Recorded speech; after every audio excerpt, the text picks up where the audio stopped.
Então, eu baseei na palestra dele, mas a dele é muito mais completa, muito mais rebuscada, né? Quem quiser assistir, vale a pena mesmo.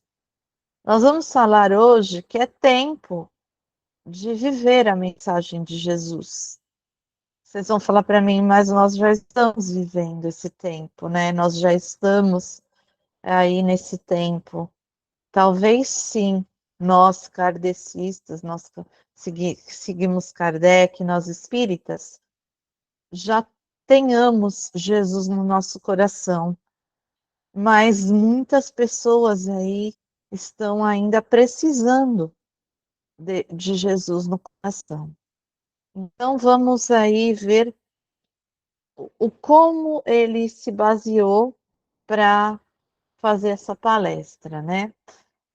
Muita gente, assim, não se dá conta, né, que Jesus Cristo, é o governador do planeta Terra. Isso com fatos na doutrina que esclarecem essa questão, né? E ele vem com essa missão, com essa governância, desde que a Terra não é a Terra, né? Desde que a Terra começou a se formar. Então, Jesus está nesse trabalho, está nessa lida, nessa missão, desde que o planeta está dando seus primeiros passos na sua formação. Mas muitos de nós também, né, veem Jesus apenas como um líder religioso. A gente vem de muitas encarnações em que Jesus é a figura central e sempre do lado religioso, mas porque para nós ele ensinou praticamente, ele resgatou a humanidade, né? Ensinando os exemplos de amor e caridade. Mas o que eu quero que vocês compreendam hoje, com essa palestra, é que Jesus é muito, muito mais do que isso. Tá? O que muitos não sabem de Jesus, né, é que ele vem cuidando do planeta desde os seus primórdios. Quem estudou um pouco de ciências e biologia sabe que o planeta Terra veio na sua formação, ele era uma chama, né? Ele era uma bola de chamas. E esse esfriamento levou tempo, a chuva que veio, eram vulcões, é,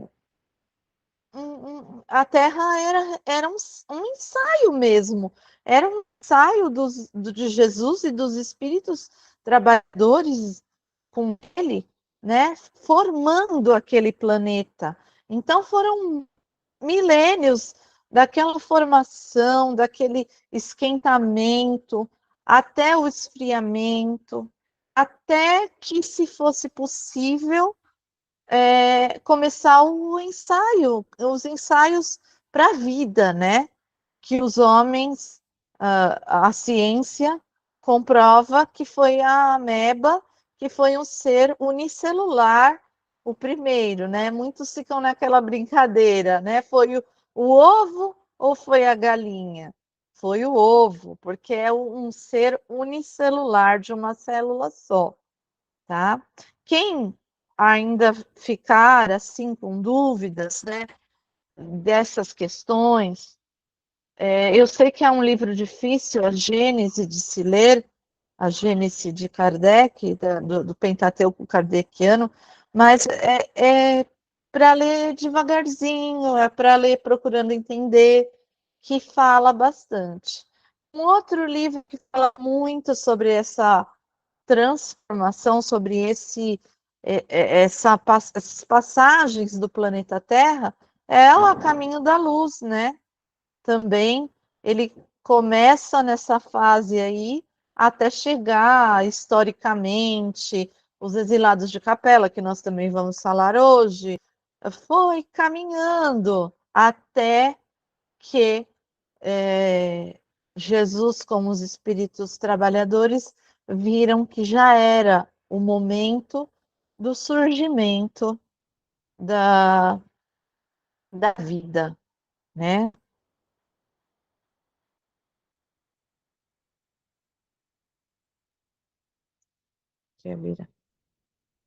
Foi um projeto imenso, eu acredito no meu modo de ver, né?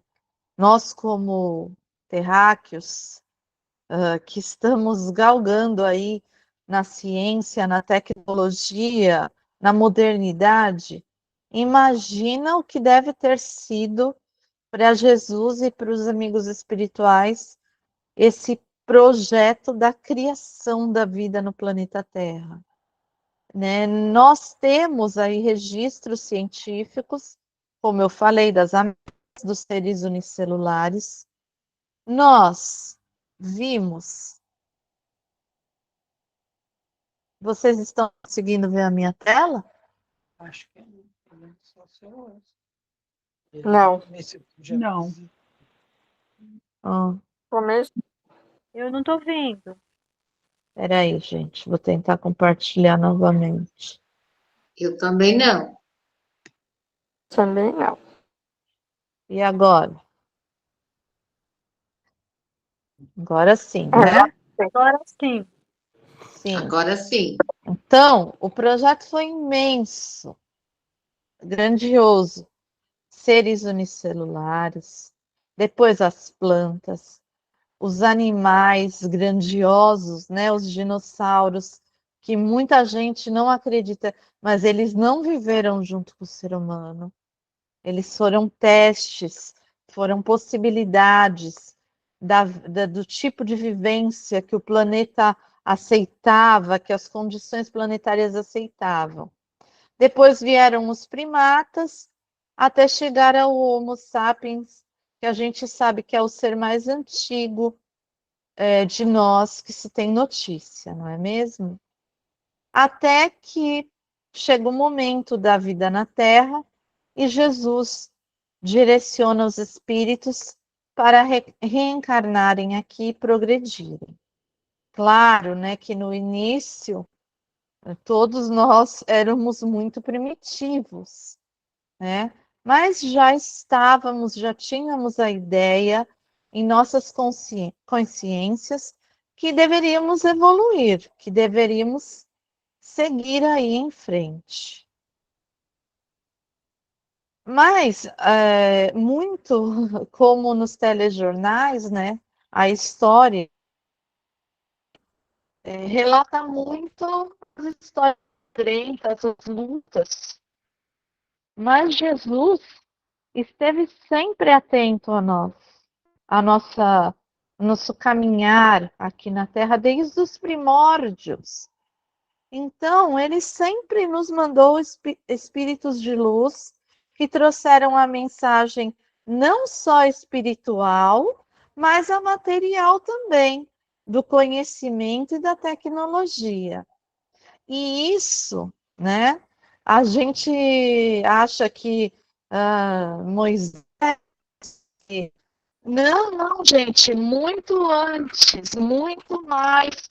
Principalmente, já vieram espíritos, Jesus já nos mandou espíritos que poderiam nos ajudar, impulsionar os nativos terráqueos, os espíritos que começaram suas jornadas aqui na Terra, a crescer, a evoluir. Eu sempre cito, né? Mas vocês vejam, os primatas que e viram que dali surgiu o fogo, que construíram a roda, né? Os sumérios que criaram a escrita, os árabes a numeração, Krishna na Índia, já falando há 5.200 anos atrás da vida, que a vida segue, que a vida tem continuidade. Então, Jesus sempre esteve atento, nunca nos abandonou aí, né, nessas condições. Sem falar na orquestração de Capela. Está aí o livro, quem também quiser ler, Os Exilados de Capela, também é fantástico, é divisor de águas, abre nossa mente terrivelmente para coisas que a gente nem imaginava, né? Capela era um planeta que chegou à regeneração e os espíritos que lá não se afinavam pela falta de moralidade, pela maldade, foram trazidos para o planeta Terra. Por isso que nós temos fatos, assim como os maias, os incas, os egípcios, né? Os próprios hindus, os chineses dos primórdios, inteligentíssimos, criando coisas que até hoje a humanidade não conseguiu explicar como eles fizeram essas coisas. Em Israel, onde eles buscavam a terra prometida, qual era essa terra prometida, né? Era a lembrança de Capela que eles tinham e que eles não conseguiam explicar como eles sentiam essa melancolia, essa saudade de um lugar que eles conheciam e não se lembravam onde era. Então, a gente viu esses fatos ocorrendo na humanidade e não sabe explicar como que a humanidade, num passado tão distante, apresentou tanto conhecimento, né? E depois isso foi se diluindo na história, porque eu acho que muitos deles conseguiram resgatar as suas dificuldades, as suas problemáticas e retornaram à Capela ou a outros planetas a qual eles foram destinados. Mas Jesus também orquestrou toda essa condição, né? Então, como eu falei, Krishna na Índia, os iniciados no Egito, a Cabala em Israel. A Cabala em Israel, antiquíssima também, já falava da vida, né? Que a vida tinha continuidade. Krishna também. Os iniciados no Egito, que eram inteligentíssimos também, mas o que aconteceu, né? A gente via que eles já falavam praticamente as mesmas coisas, as mesmas palavras, só que dependendo da linguagem de cada um, da parte do planeta onde estava, eles já falavam da migração dos espíritos, né? Mas falavam para poucos, para iniciados, né? E Jesus foi observando isso. Eles falavam em tom de magia, de superstição, de coisas que talvez fossem, que talvez não fossem.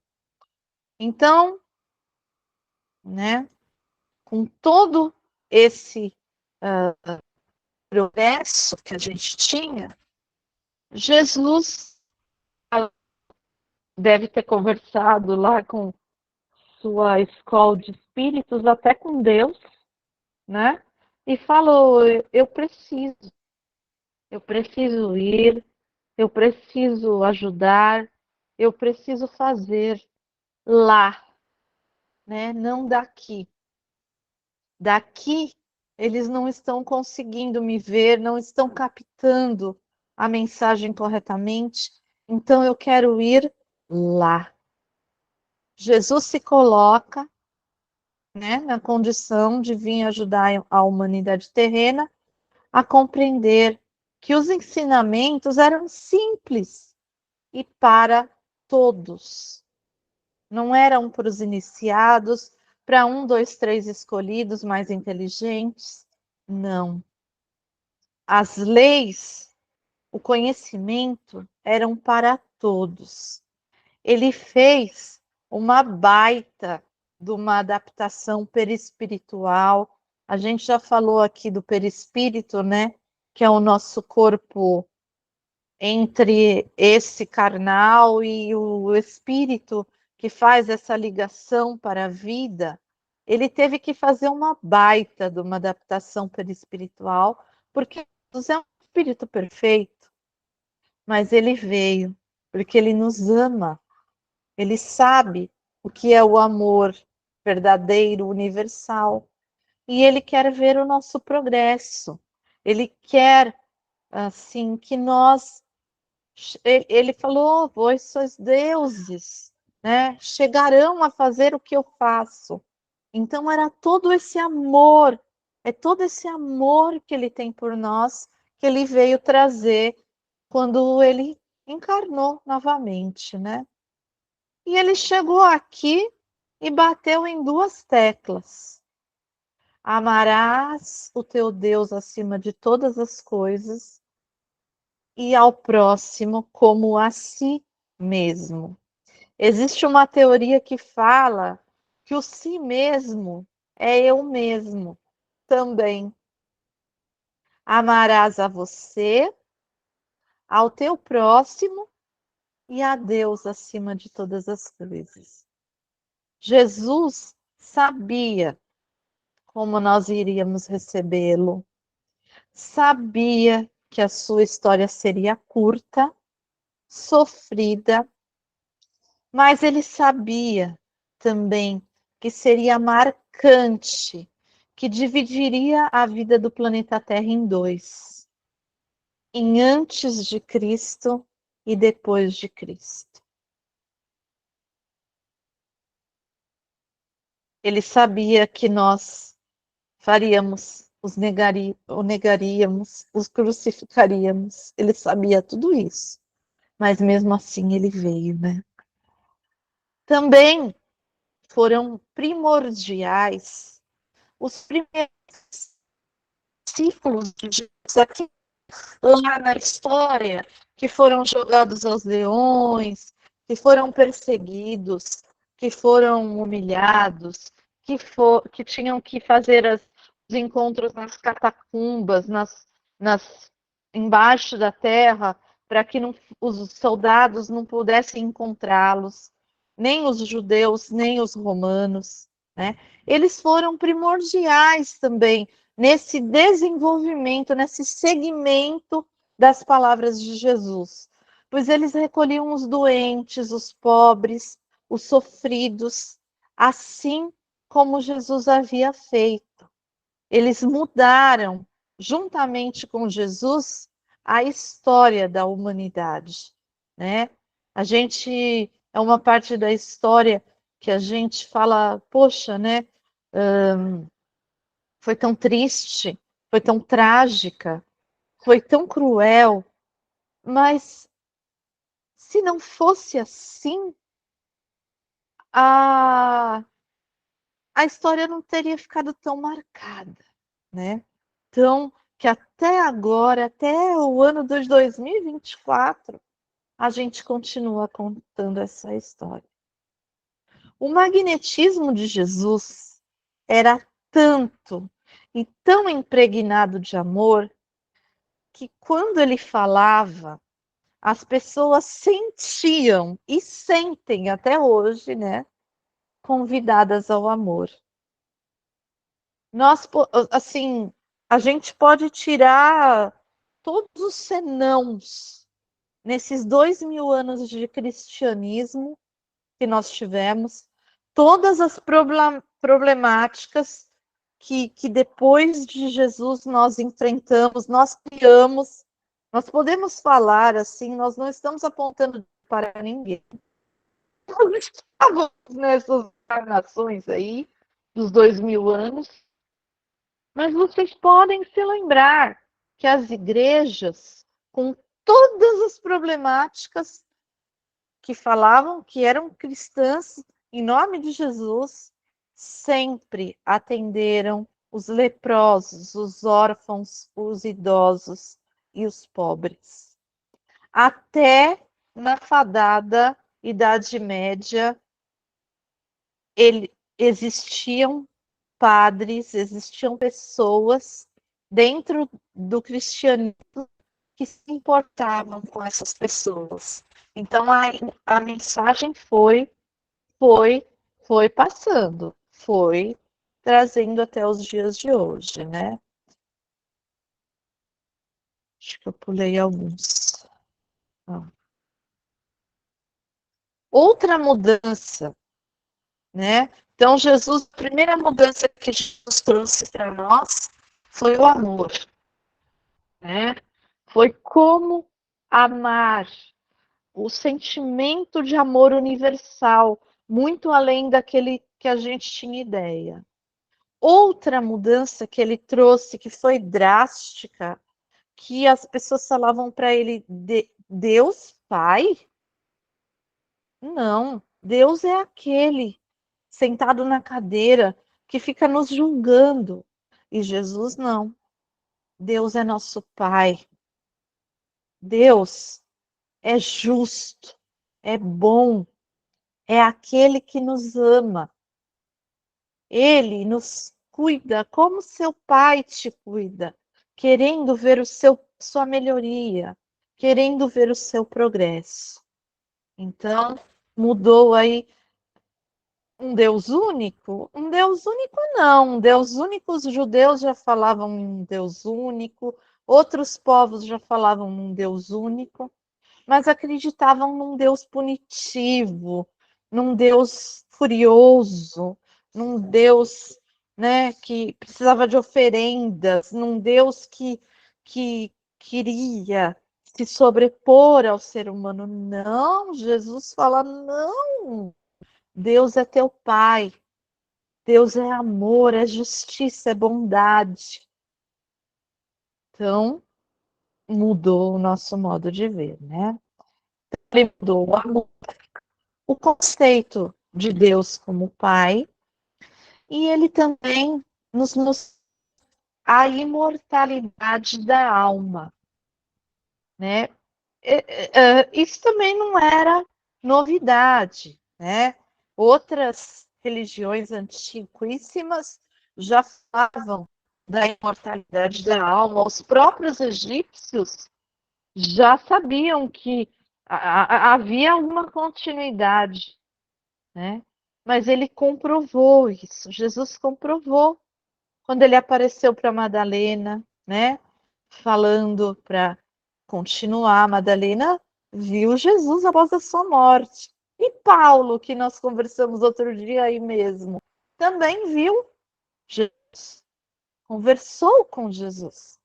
Então ele mostrou que a vida continuava, que a vida não terminava com a morte, que nós continuávamos, que nós precisávamos cuidar e nos preocupar com essa continuidade da vida, que não era só material, né?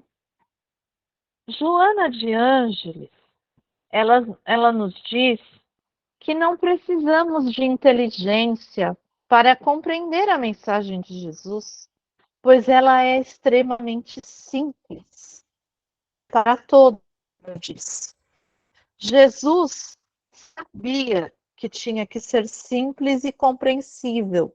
Quando ele se propôs a vir, ele pensou, ele esquadrinhou como ele tinha que falar, como ele deveria se colocar, porque ele sabia que os seres humanos daquela época tinham que compreender e que essa mensagem tinha que ser fixada e levada adiante. Então, é uma mensagem simples, é compreensível para todas as pessoas de todas as épocas, de todas as gerações. A questão ficou tão marcado na humanidade, porque Jesus é um grande magnetizador, né? E ele falava com intensidade. O amor transbordava dele quando ele falava. Então as pessoas assim se modificavam. A gente vê nas obras e a gente não acredita, né?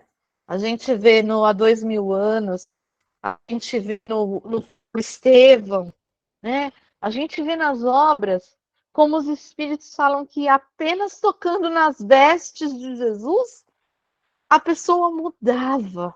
Ela sentia aquilo transbordar. Eu acredito que deve ter sido um evento assim imaginável para nós que não, se não tivermos essa oportunidade de viver com Jesus, né?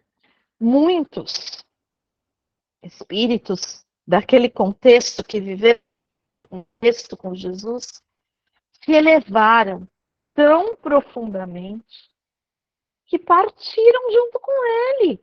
Não no mesmo tempo, não no mesmo momento da morte de Jesus, mas que foram partindo nas suas determinadas momentos de morte, de desencarne, mas seguiram com ele, seguiram para mundos mais felizes, seguiram para fazer missões em outros lugares.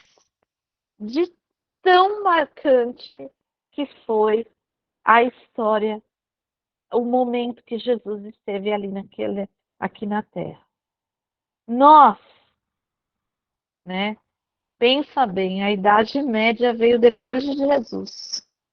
Nós ficamos, né? Passamos momentos de esquecimento, de tristeza e de dor. Tivemos na Idade Média, que foi as trevas da humanidade. Tivemos as cruzadas. Quem não conhece as histórias das cruzadas, em nome de Jesus, se mataram os muçulmanos e outros povos, usando a dominação com a palavra de Jesus. Nós esquecemos completamente tudo que Jesus tinha vindo colocar, né? A mensagem do Pai, Deus, nosso Pai, a mensagem da imortalidade da alma caiu em Jesus. Eu diria que nós estamos vivendo aí um novo momento de um pouco de desuso desses conhecimentos. As pessoas estão muito orgulhosas, egoístas, estão materialistas, né? Só pensam no poder, na vaidade. Mas se é uma coisa que Jesus nos ensinou, é que a gente tem que ser perseverante.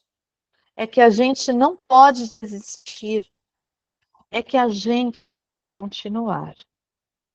E não pensem que porque nós estávamos nessas eras aí tão terríveis, né? Que Jesus se esqueceu de nós. Não. Ele falou: eu vou mandar para vocês um consolador prometido.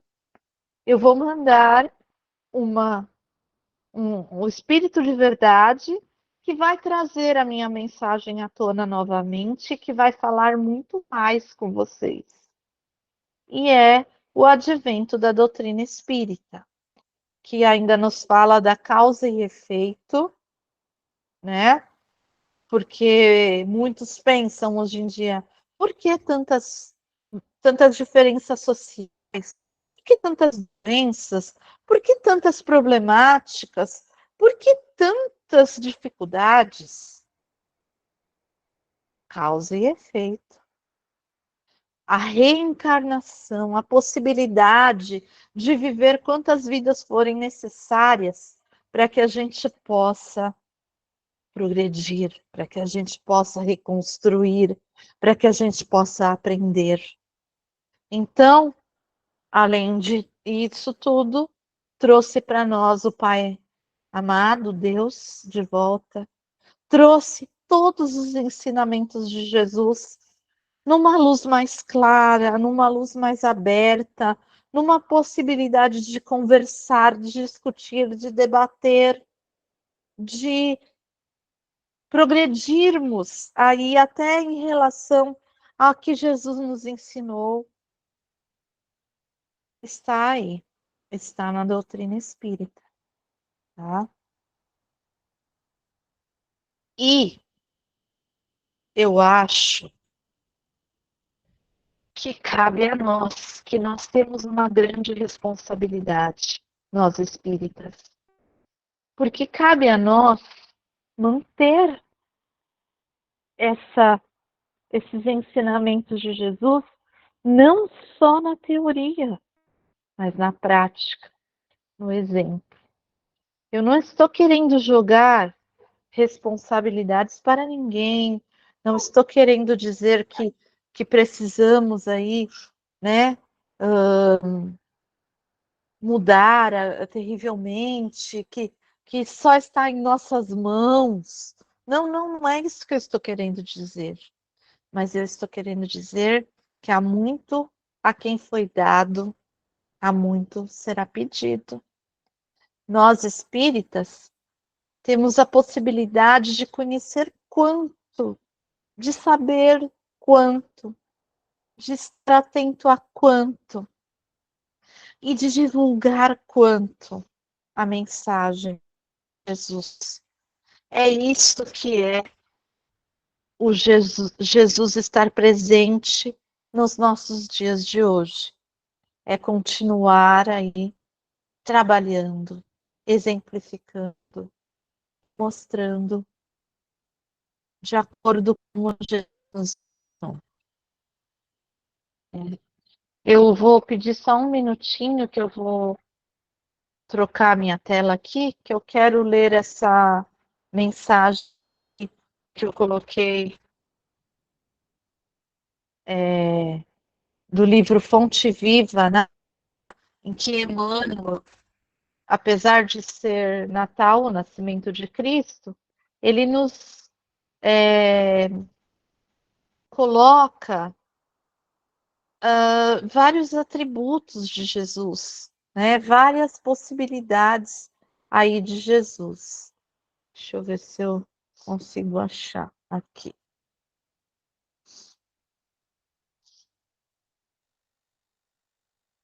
Vou interromper só um minutinho, gente.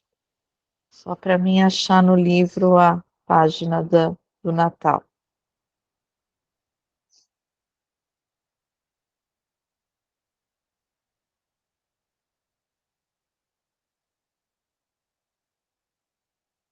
Com as tecnologias, a gente tem que ter um pouquinho de paciência, porque nós não somos os nativos digitais, não é mesmo? Nossos filhos, nossos netos é que são. Então, vamos lá. Já conseguem ver aí a minha tela, né? Natal. Glória a Deus nas alturas, paz na terra e boa vontade para os homens de bem. O palestrante diz, né, que muitos falam bem-vindos, boa luz, boa vontade, e os judeus falavam shalom, né? Jesus falava shalom. Shalom significa sejam bem-vindos, mas significa também olá, como vai, como você está. Então, o shalom nesse sentido é de colocar Jesus na nossa vida, nos dias de hoje, como se nós estivéssemos conversando com um amigo. Olá, como vai, né? Uma linguagem mais informal do que a gente colocar Jesus, colocar a religião tão acima de nós que achamos que é inatingível.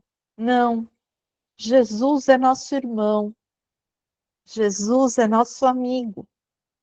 Então vamos pensar nele, vamos pensar na nossa doutrina, vamos pensar em Deus, Pai amado, mas dentro do nosso coração, mais simplesmente como Jesus mesmo nos pediu.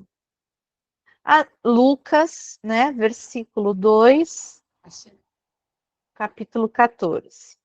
As legiões angélicas, junto à manjedoura, anunciam o grande renovador. Não apresentaram qualquer palavra de violência. Glória a Deus no universo divino. Paz na terra, boa vontade para os homens. O Pai Supremo, legando a nova era de segurança e tranquilidade ao mundo, não declarava o embaixador celeste investido de poderes para ferir ou destruir.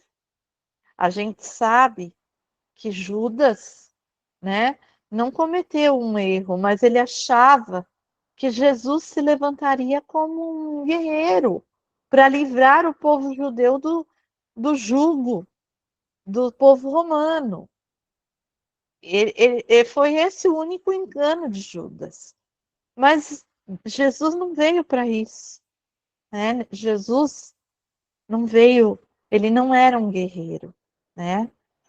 Nem castigo ao rico avarento, nem punição ao pobre desesperado, nem desprezo aos fracos, nem condenação aos pecadores, nem hostilizado para com o fariseu orgulhoso, nem anatema contra o gentil inconsciente. Derramava-se-lhe o tesouro divino pelas mãos de Jesus, para a vontade. A justiça do olho por olho e do dente por dente encontrava-se, enfim, o amor disposto à sublime renúncia até a cruz. Homens e animais, assombrados ante a luz nascente, na estrebaria, assinalaram júbilo inexpressível. Daquele inovidável momento em diante, a terra se renovaria. O algoz seria digno de piedade. O inimigo converter-se-ia em irmão transviado. O criminoso passaria a condição de doente. Em Roma, o povo gradativamente extinguira a matança nos circos. Em Sidom, os escravos deixariam de ter os olhos vazados pela crueldade dos seus senhores. Em Jerusalém, os enfermos não mais seriam relegados ao abandono nos vales imundícios. Jesus trazia consigo a mensagem da fraternidade, revelando-a, transitou vitorioso do berço de palha ao madeireiro sanguinolento. Que ouves no Natal os ecos suaves dos cânticos milagrosos dos anjos, recorda que o Mestre veio até nós para que nos amemos uns aos outros. A boa nova, boa vontade. Entendamos a simpatia estendamos a simpatia para com todos e comecemos a viver realmente com Jesus sobre o esplendor de um novo dia. Muito obrigado pela atenção de todos. Como eu disse, né? Quem quiser aí ver, quem quiser assistir essa palestra completa, eu posso depois pôr o link dela no nosso grupo para que vocês assistam aí a íntegra da 1h e tanto que o nosso querido companheiro espírita falou. Ele citou muito mais citações, mais detalhes que não deu para mim falar. Mas vamos agora, né, passar para o momento da nossa vibração. Um momento que a gente pode aí, envoltos por esse